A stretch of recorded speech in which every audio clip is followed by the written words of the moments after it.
What's up, everyone? Welcome back to the channel, and welcome to my review of WWE Summerslam 2004. That's right, we're still continuing on with these SummerSlam pay-per-views. We've only been doing them in the build-up to SummerSlam, but we're not only gonna do them during SummerSlam weekend. So come November, December, if we end up doing a SummerSlam review around that time, then we'll do it. Okay, maybe not November because we'll probably do like Survivor Series ones and then Rumble. But you get my point. If we get a SummerSlam at some other time of the year, then chances are we may do it. But right now, SummerSlam 2004, 10 years after 94, which 24/7 reviewed, which go check out that review if you haven't seen it. It's a pretty good one. So, yeah, 2004. This was the second time I've ever seen this show, and the first time was like over 10 years ago, so I didn't remember a whole lot from it. I remembered a little bit, but I didn't remember much. So, as you could hear, I have my clipboard, I got the pen, so let's just get right into this review of SummerSlam 2004. Happened on August 14th, 2004 at the Air Canada Centre in Toronto, Canada. I forgot to put the attendance down, and I haven't Googled it, so you don't have the attendance. I apologize. My hair's sticking out the bottom of my hat here.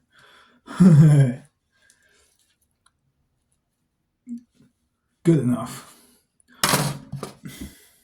That's going to happen a lot because I have it kind of hanging off the edge of the dresser here.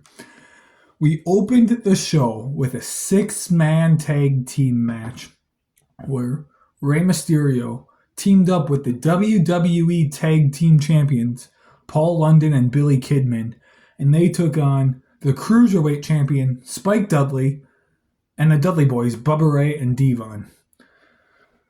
This match was pretty decent and good 6-man tag, frequent action. It kind of started so the feud itself started with Rey Mysterio and Spike Dudley, but then I think Bubba Ray and Devon were like number one contenders for the tag titles, I believe.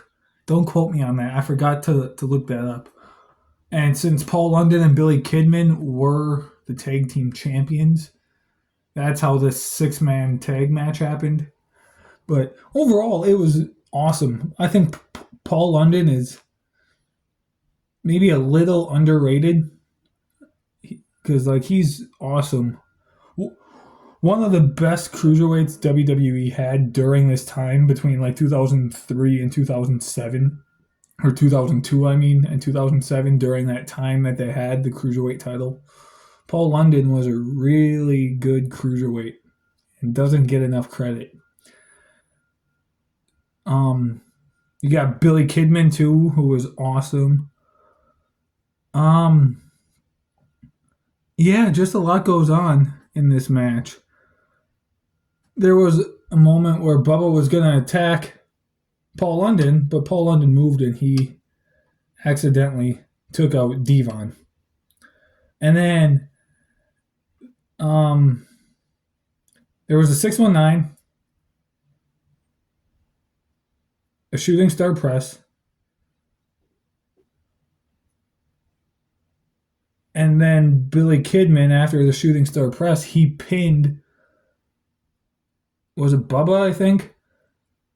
And you thought they were going to get the win, but Devon comes in and breaks it up. And then Bubba has the Cruiserweight title. He almost used it. He teased using it. But then him and Devon hit the 3D, pick up the victory. Bubba Ray, Devon, and Spike Dudley win the match. I gave it 3 stars. I thought it was pretty decent. I liked the match. Again, I love Paul London. I love Rey Mysterio, obviously, Billy Kidman. I even loved the Dudley Boys and Spike. Like every member of this match, I enjoyed. I watched as a kid. Yeah, just I love all six of these guys. 3 stars. Up next, one of the bad things on this show, we had a till death do us part match between Matt Hardy and Kane, where the winner of the match gets to marry Lita. So I remember 2004 ish. Jeff Hardy had already left WWE. He was in TNA for a while. And um, Matt was doing his own thing with Kane, or with Alita, I mean. And then, yeah, I remember Kane was trying to get with Alita and do stuff. And Matt was jealous. Lita didn't want to be with Kane. So, yeah, this whole thing was just kind of wonky and stupid. Um, the first note I took on here was I'm bored, and I was. The match it started out pretty boring. It honestly did. It got better as time went on, but it still sucked. Matt hit Kane with a twist of fate on the floor, and I thought that was kind of cool because you don't see that every day. Let's see here. What else? Oh yeah. So then, at one point, Lita grabs the ring bell, pushes it into the ring. She goes and distracts the referee. Matt Hardy uses the bell on Kane. He goes to pin Kane, and Kane puts his foot on the rope. So there was that, and then the finish. Kane was up on top. Matt Hardy was up there too, and it was almost like Matt was gonna go for like a superplex or something, some dive, double move like that off the top, and Kane hits a diving choke slam on Matt Hardy off the top, pins him 1, 2, 3. Kane picks up the victory, wins the match, and Kane gets to marry Lita. I gave it 2.5 stars. It wasn't a. The concept of the match sucked. Like the winner marries Lita. Why? But the match as a match, move for move, it was only maybe like 7 or 8 minutes, maybe, or maybe 9 at the most. So it wasn't that bad, but it started out pretty boring and the concept was just dumb. And then I don't know. I forget when the wedding was. If it was the following night on Raw, or if it was or SmackDown, whatever show they were on at the time, or if it was a week later. I don't remember. I gotta look into that, and I probably should have, but apologies. But anyway, moving on. We have the United States title, first title match on the show. The United States title. The champion, Booker T, is defending against John Cena. And this is the first match in a best of 5 series. Again, another match where it was pretty slow and I was kind of bored. I believe it's the shortest match on the show. It was only like 6.5 minutes or so. So it wasn't that long at all. And just, I mean, this was John Cena, like before he was John Cena. Like he was still like the doctor of thugonomics at this time. Still rocking the basketball jerseys every time he came down to the ring. Obviously, a big difference from the John Cena that we all know and love today. But And Booker T's always been great. I've always enjoyed Booker T and thought he was awesome. He dominated for most of the match, and then he went for a scissors kick. John Cena moves. There's a spinneroonie. Cena hits the FU, pins Booker 1, 2, 3. John Cena picks up the victory. He's not the champ yet because he has to win the whole best of 5 series, which I'm pretty sure, if my memory serves me correctly, I think John Cena does win the best of 5 series. This has me interested though in going back and watching the 4 other matches, so I may do that. But this match, it was short. I didn't care much for it. I gave it 1.5 stars. Worst match, actual match itself on the show by quite a bit.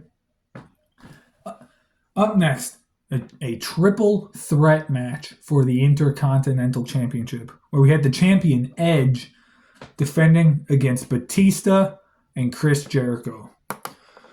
So something cool about this match that I knew about but I forgot, but 24/7 reminded me. It was only maybe 3 or 4 months after Edge returned from his very first neck surgery. And I believe this was only like his second or third pay-per-view match since he returned. And they're in his hometown, Toronto, Canada. He's a babyface, and they're booing him. They were booing Edge in his hometown. And that is what sparked the heel turn. That is what sparked the Rated R Superstar character. Booing him in his hometown sparked that heel. He was like, okay, you want to boo me? I'll give you a reason to boo me. And so this match right here is what sparked that heel turn, becoming the Rated R Superstar. The match as a whole, I didn't take very many notes on this match or the next one because I actually watched these two with 24/7 the other day when I was there. And I didn't have my clipboard, so I didn't take notes on these next two matches. So I'm going off memory for these, but this is a triple threat match I enjoyed. I thought it was pretty decent.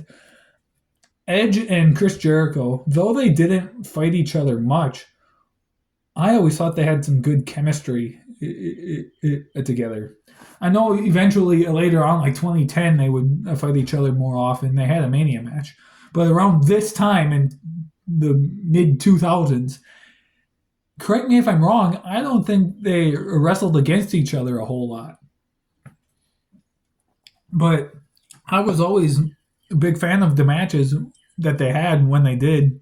And then same thing with Edge and Batista. They didn't really wrestle each other that much.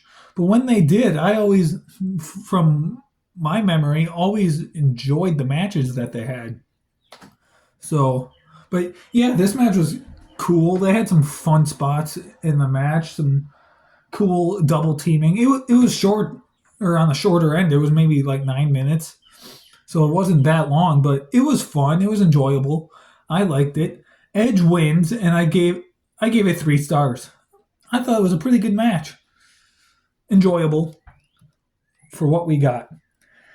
Up next, Eddie Guerrero versus Kurt Angle, and this is the rematch from WrestleMania 20. And I believe Kurt Angle broke his neck in the match at WrestleMania 20 against Eddie Guerrero. Became the general manager of SmackDown for a while, and this was his first match back. His first actual match back after recovering from his broken neck, which was the second one he had in WWE, I think, or maybe the third. I forget for sure. I know he broke it for sure one other time before this. I don't know if this was the second or the third, though. But yeah, this match, up to this point, was the best match on the show. I really enjoyed this match. It's not as good as the WrestleMania match. the WrestleMania match at WrestleMania 20, which go check out that review from 24/7 as well. That match is a lot better than this one, but this one was still fun.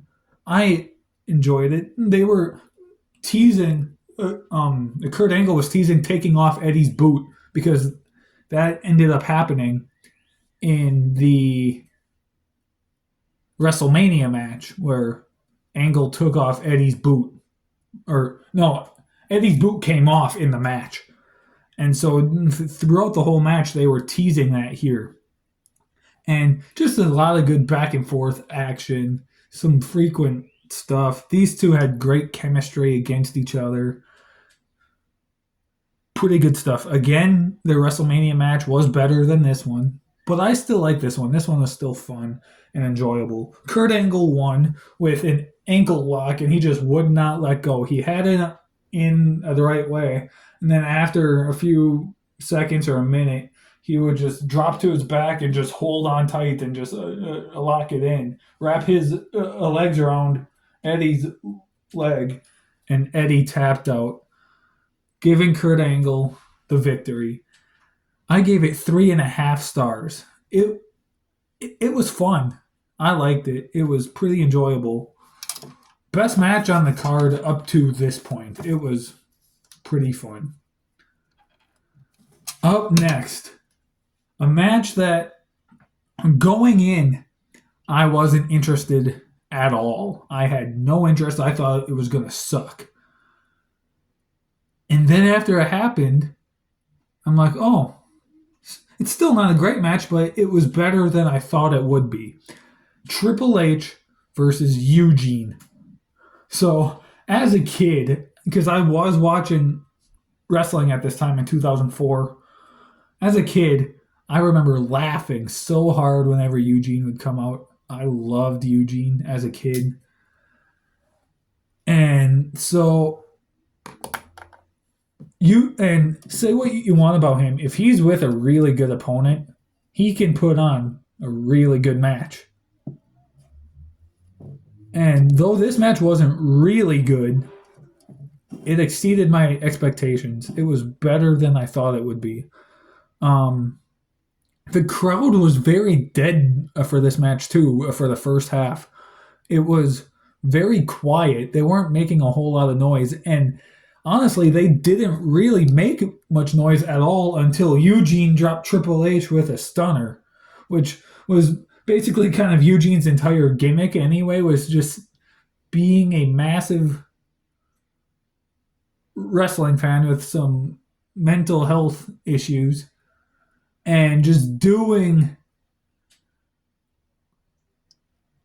wrestling moves of his favorite wrestlers ever. So he hits a stunner. He hits Triple H with a pedigree. He does a rock bottom. I remember in other matches he's hit the Hogan leg drop. He's that was his gimmick. He would do moves of his favorite wrestlers. And I just couldn't help but laugh. To this day, I still laugh when I see Eugene. He's a great comedic character. Maybe Mount Rushmore comedic characters. That's up for debate for sure. But yeah, this match, though, it did exceed my expectations. Ric Flair came out at one point, tried to help Triple H. Eugene hit a pedigree. He went to pin Triple H, but Ric Flair came and put Triple H's foot up on the rope, helping Triple H. And then Ric Flair gets kicked out, sent to the back. William Regal comes out, who's a really good friend of Eugene. He's got brass knuckles. He hits Flair with the brass knuckles. The camera pans back to the ring. Eugene's all upset, or all happy that, not upset, happy that Regal is there. Triple H is behind him. Eugene turns around, pedigrees Eugene. 1, 2, 3. Triple H picks up the victory. I give it 2.5 stars. Like, it's not a bad match at all. I honestly thought it was going to be worse. Honestly. I liked some of the match. As I said, Eugene can work if he's with a good opponent. And Triple H, I mean, we all know how he is. Triple H is a really good in-ring worker. Like, he can work. So, yeah, this match was still not a good match, not a great match, but it was better than I thought it would be. After that, we had a stupid Divas dodgeball game with the 2004 Divas Search Divas, and then some Divas on the roster like Trish and Molly Holly and Jazz. Who else was there? Gail Kim was there, and she got whacked in the head with a dodgeball. I forget who else was all on there, but it was like 7-on-7 or something. And Michelle McCool was part of the Divas Search. Joy Giovanni, who remembers her? I sadly do from my childhood. And just, it was basically part of the Divas Search, and this sucked. It sucked.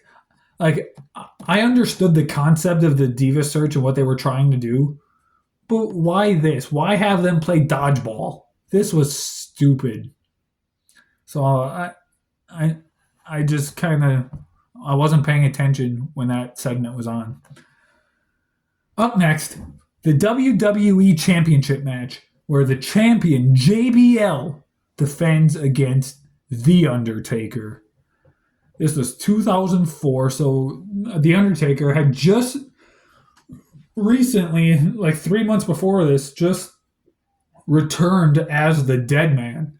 So it's the Dead Man character. It's still so recent, not recent, but still so fresh. The return is so fresh for everyone. Everyone's excited that the Dead Man character is back, facing JBL for the WWE title. And this was a pretty good match. When JBL came out, I totally forgot that Orlando Jordan was with him. Like, I forgot that even happened, that Orlando Jordan and JBL were a thing. Yeah, pretty decent match. Orlando Jordan tries getting involved a couple of times. He distracted the referee, so JBL... Okay, JBL had Undertaker's legs wrapped around the ring post. Orlando Jordan distracts the referee, so JBL grabs a chair and whacks Undertaker in the legs with the chair. There's a ref bump. And just some pretty good stuff here. Very enjoyable stuff. And then the match ends with The Undertaker getting disqualified. So Orlando Jordan has the title. He tries to hit Taker with it. Taker then takes the title, turns around, hits Orlando Jordan. The referee didn't see that. He hit JBL. The referee did see that because that was right when the referee turned around and was starting to get up. The referee saw Undertaker hit JBL with the title. Referee called for the bell. JBL picks up the victory by disqualification. I gave the match 3.5 stars. It would have been 4 if it wasn't a disqualification finish. After the match, though, the beatdown continued to happen. Undertaker was beating up JBL. I think he beat up Orlando Jordan, too. And then he walks up the ramp, sees JBL standing there by his limo, turns around, goes back by JBL, throws him up on top of the limo, and Undertaker choke slams JBL right through the top of the limo. That was awesome to watch. I really liked that. That was the post-match beatdown. So that was cool. And now, the main event for the World Heavyweight Championship, we have Chris Benoit, the champion, who won it at WrestleMania in an awesome triple threat main event, defending against Randy Orton. That's right. This is the match, spoiler, where Randy Orton wins and becomes the youngest, to this day, the youngest world heavyweight champion in history. This was the best match on the show. I really enjoyed it. Benoit and Orton had some good chemistry together, and I wish that they would have wrestled each other a lot more, because I know they had another match on Raw the next night. But at the time, Randy was part of Evolution, and he just lost the Intercontinental title to Edge the month before at Vengeance. The pay-per-view before SummerSlam was Vengeance, and Randy Orton lost the Intercontinental title to Edge in that match. And so then he gets into this match. I think he won a Battle Royal, I think it was. And yeah, this match was awesome. A lot of good stuff in this match. Some really, really good stuff. Best match on the card for sure. The finish, Benoit had Randy in the crossface. But Randy is like right near the ropes, and Benoit notices that Orton is close. So he rolls around to the other side of the ring and keeps it locked in. But then somehow Orton gets out of it, gets up, they fight a little more, and then out of nowhere, RKO. He hits the RKO on Chris Benoit. He pins Chris Benoit. 1, 2, 3. The crowd goes wild because no one was expecting Randy Orton to win the match. No one. It caught everyone off guard because Orton was part of Evolution at the time, and Triple H being like the big OP member of it. And then you got Flair, who, I mean, is the greatest of all time. And then there's Batista, who you'd think would win a world title before Randy. No one expected Randy to actually pull this out. And so the crowd went wild, and they were nuts about it. And then Benoit he leaves the ring, gets up the ramp, comes back and shakes Randy's hand. And yeah, I give the match 4 stars. It's by far the best match on the show. It was a really, really good match. I loved it. And then something happened on the next night of Raw, which I thought actually happened here, but 24/7 told me that no, it happened on Raw. And that was the rematch between Orton and Benoit, when that moment where Batista has Orton up on his shoulders and Triple H has a thumb up and then just thumbs down, and they kick, and then Batista drops Orton off of his shoulders, and they kick Randy Orton out of Evolution. And then at the next pay-per-view, Unforgiven, we get Triple H versus Randy Orton one-on-one. I thought that moment happened here at Survivor Series when Orton was celebrating the victory here. That's when I thought this happened, but 24/7 corrected me, and it happened on Raw. And so I went back and I watched that moment on Raw after I finished this match. And yeah, it's a great moment. This match was awesome. It was the beginning of the end of Evolution. I love Evolution. I always did. 24/7's not the biggest fan of Evolution. I know that's a big debate around the wrestling universe. Like, do you like Evolution or do you dislike Evolution? I'm on the side that likes them. I've always liked them. I know Triple H had his reign of terror. Say what you want about that. At the end of the day, the group as a whole, Evolution as a whole, was awesome, and I loved them. And I wish we've been able to do more reviews from 2002, 3, 4 era, so we could talk more about them, because I just love them so much. To me, one of the greatest factions of all time is Evolution, for sure. So, yeah, that, guys, that was it. That is my review of SummerSlam 2004. I hope you guys enjoyed it. The show as a whole isn't that great. Maybe like a 5 out of 10 I would give it. Go back and watch Undertaker JBL. Watch the main event between Chris Benoit and Randy. Watch Eddie and Kurt. Watch the opening match. And hey, if you want some dumb fun and just want to laugh, watch Triple H and Eugene because that match will make you laugh.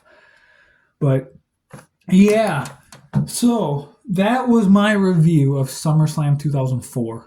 Next week, you guys have 24/7 once again with the reviews.